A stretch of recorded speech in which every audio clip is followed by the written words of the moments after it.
Hello, my friends. This is The Art of Prepping. I hope everyone's doing good today.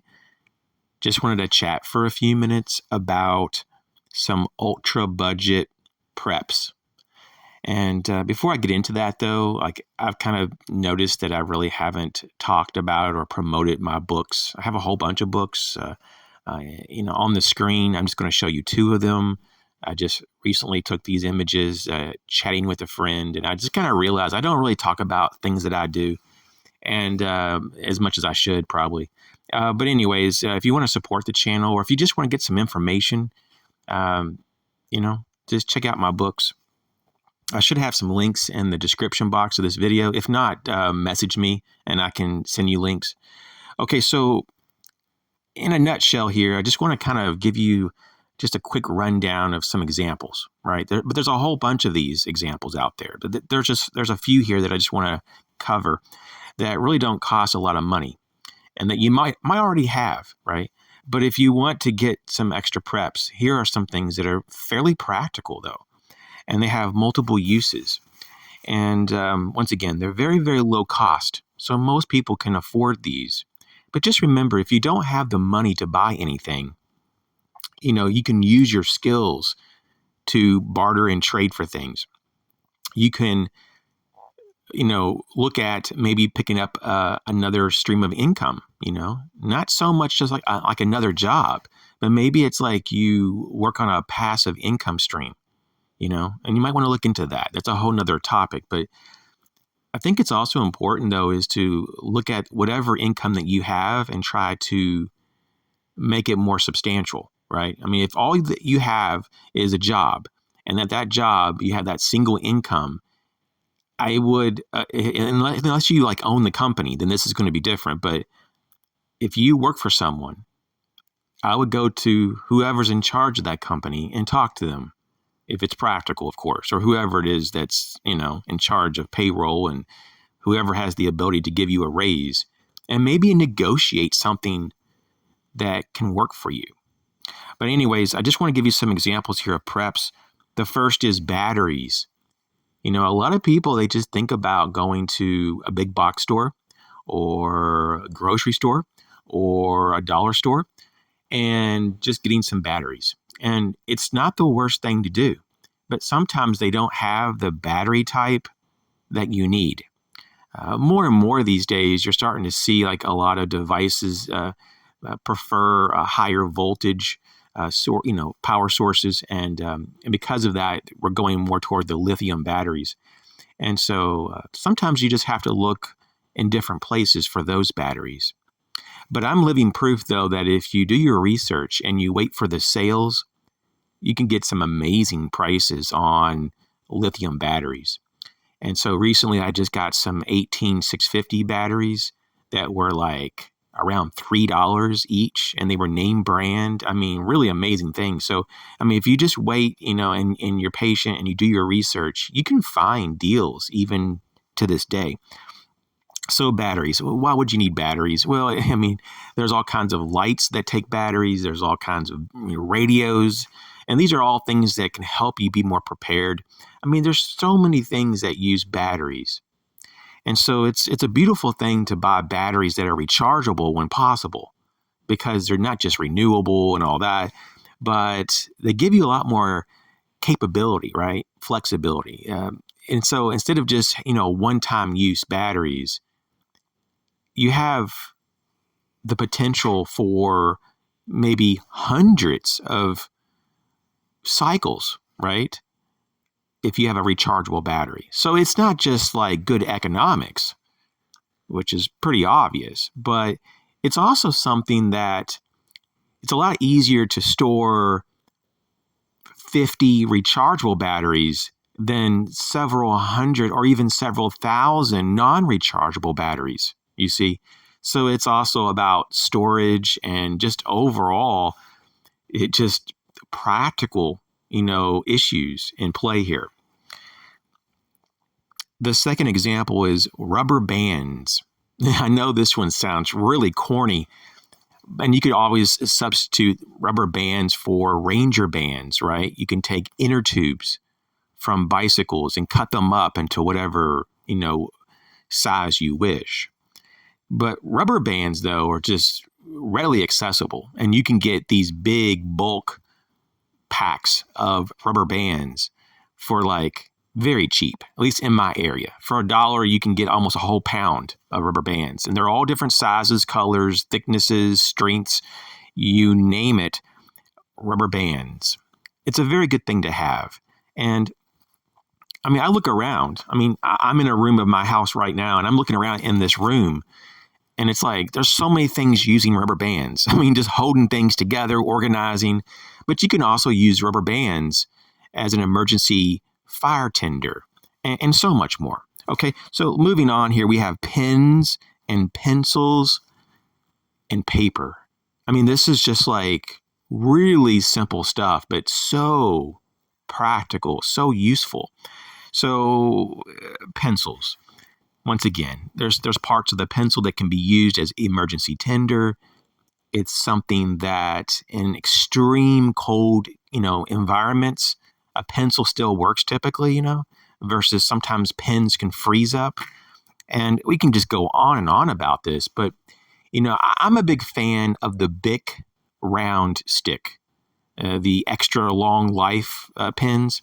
And I get them in the 60 count boxes. And you might be going like, what in the world?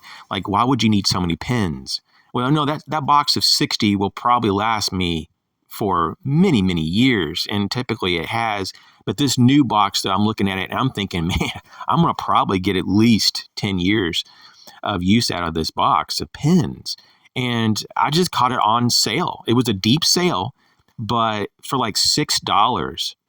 It was just like a promotional deal. I don't know, but for $6 for 60 pens that work really well. Okay. And let me just grab it here real quick. As you can hear, I got it right here, and I'm using the medium tip. So it's the medium tip, extra life. And, the big round stick. I mean, it's just really good, simple pens that work. And so, you need to have writing utensils. Sometimes you need to jot down very important information that you may hear from a neighbor or over the radio, or maybe you have a thought that's very important to not forget, right? You need to write that down. Take notes. And this is where the paper comes in next. I'm not a big fan of loose leaf paper. I've been kind of gravitating over the last few years with the composite, or sometimes they're referred to as the composition, I believe, books. Yeah, the composition books. And they're like the bound college rule books. And sometimes you can get them for less than $1. Now, recently, because we just a few months ago had the big back to school sale, I went over and just bought up like a big handful of these notebooks, these composition, basically notebooks. And I think I got mine for like, 50 cents? Yeah, something like that. It was like 49 cents, 50 cents. And they're college rule, and they're bound, and they have a hardcover. I'm just trying to grab one here real quick.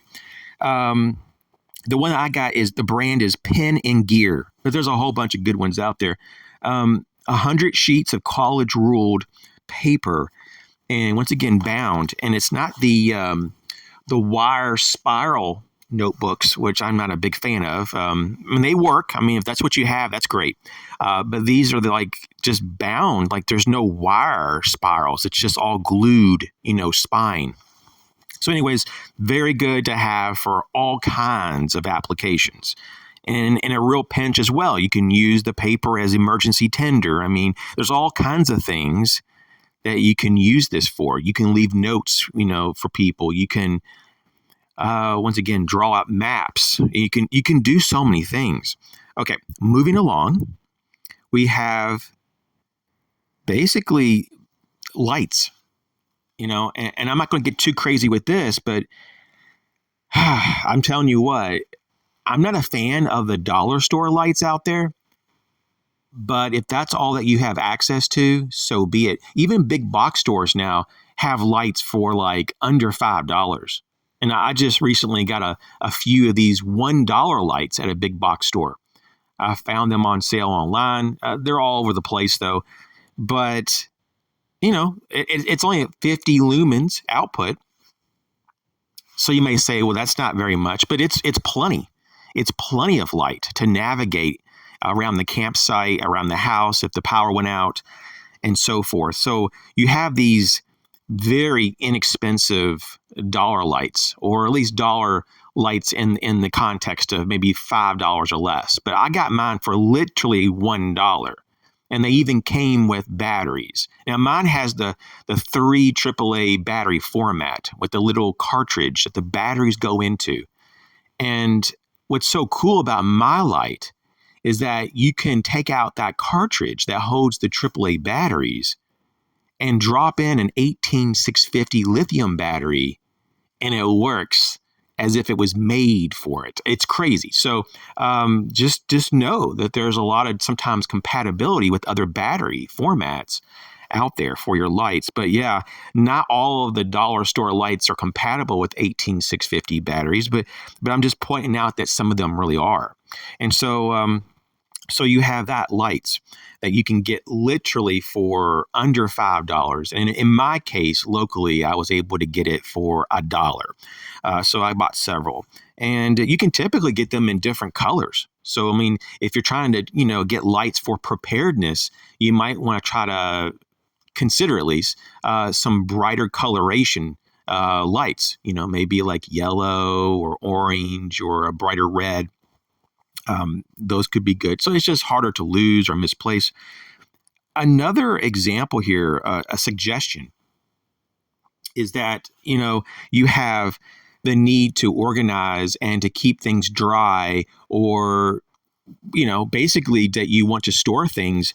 And that could be through plastic recyclable or resealable bags, right? So people like the recyclable element. I really don't care, to be honest with you. But I just like them to be resealable, right? And the plastic ones I found to be more robust than like the paper bags that are meant to be rolled down and then tied off with string. I think that's kind of old school. I'm not saying it's bad.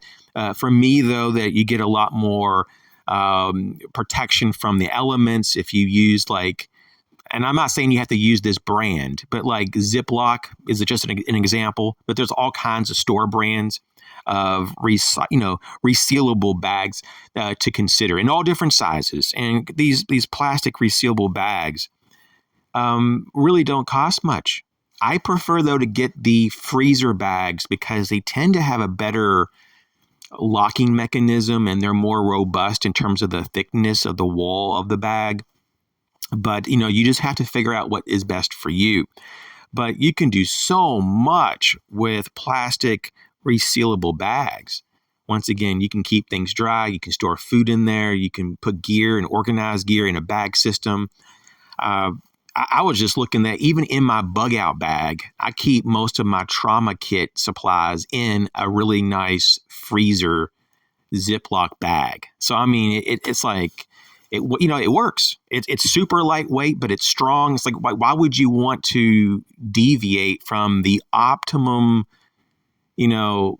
parameters of what you really need? I mean, why would you want to add a few more ounces to your bag when you don't have to, right? Or why would you want to spend $10 or $20 more than you have to? If a plastic resealable bag does the job, then just go ahead and just use what works.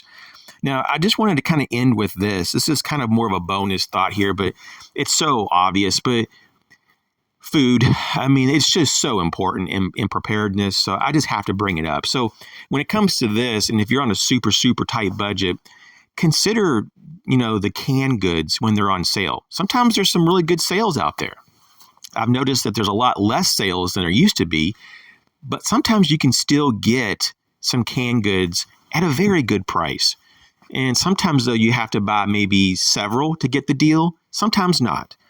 But keep an eye out for the canned meats in particular, because I think that they have the most potential to continue to climb as we go through this stage or this time period of inflation. So like your canned chicken, canned pork, canned meats, canned fish and stuff. I think those are kind of things that, at least in my mind, should be of priority.